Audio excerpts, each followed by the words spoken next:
Scientists have discovered that our planet Earth produces a mysterious, continuous humming sound that vibrates at frequencies too low for human ears to detect.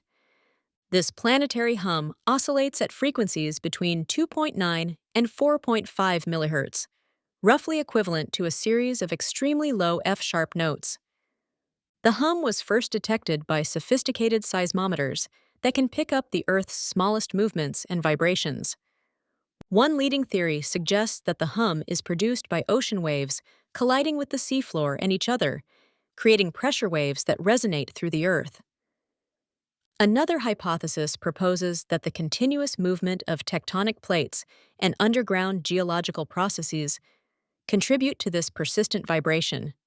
Deep ocean currents and atmospheric turbulence might also play a role in generating these continuous microseismic vibrations. The hum's intensity varies slightly with seasonal changes, becoming more pronounced during winter months in the northern hemisphere.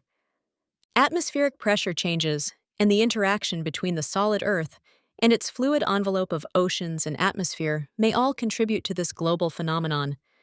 This perpetual humming reminds us that our planet is a dynamic, living system, constantly in motion at scales both massive and microscopic.